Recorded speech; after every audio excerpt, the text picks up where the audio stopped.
this week's Parsha, Yosef Tzaddik goes through some tough times. But the amazing thing is that every time something goes down, it ends up going up, and then down, and then up. It's like a roller coaster ride. So Yosef starts off, he speaks a little negatively about his brothers, and the brothers do something terrible. He gets sold down to Egypt. It's really bad. Imagine how he was feeling on his way to be sold as a slave. Then things turn up. He ends up rising and becoming great in the house of Potiphar. It all worked out in the end. Baruch Hashem. Then things go down. Because of his act of righteousness, he ends up getting thrown in jail when he doesn't sleep with Eshet Potiphar for who knows how long. Must have felt terrible when he does the right thing and yet he gets punished, it seems.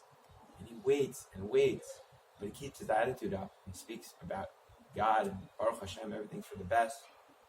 And soon we see that things rise up, and he ends up rising to greatness, becoming the viceroy to the king, and ultimately uniting the brothers and saving the brothers and all of the Jewish people.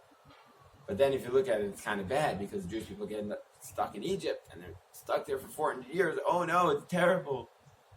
But it ends up kind of being good, because that's why we, the Jewish people, are here, who are ultimately going to bring the world to redemption.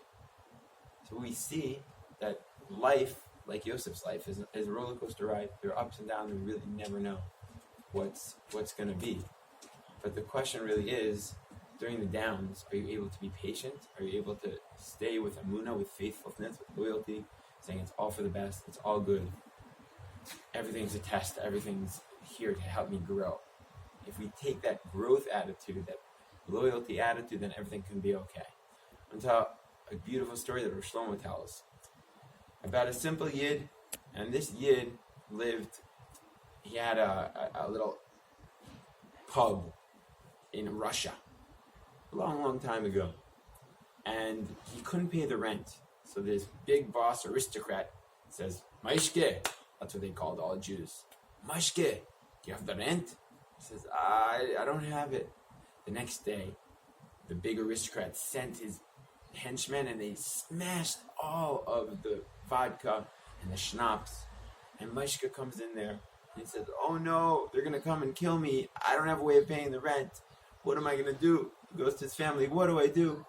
And she says, Pesach is coming. Go to the Rebbe. Go to the Apter Rebbe's Shabbos HaGadol by him. Maybe you'll see redemption. The man says, okay. And he goes to see the Apter Rebbe of Heschel. And he walks into Shul Shabbos morning. It's the big Shabbos HaGadol drasha. And the Rebbe says, you should know, in Tefillah, we say two things. We say God is Ga'al Yisrael, the one who redeemed Israel.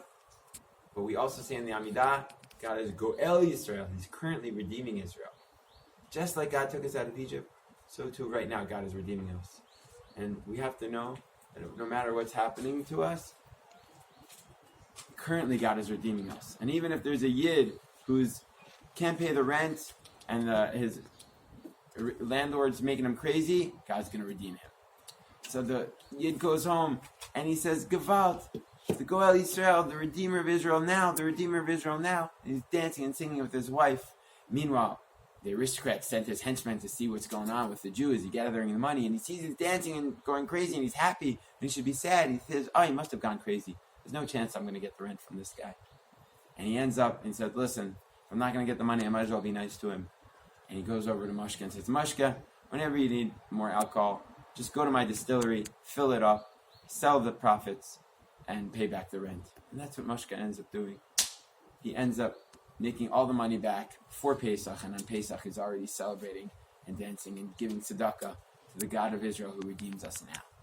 The lesson is very simple. When we're in those dark times in life, don't give up. Be patient like Yosef Tzaddik. Be full of emunah. And through internally changing our emunah in our brain, will bring that external redemption in our lives. Shabbos, good Shabbos.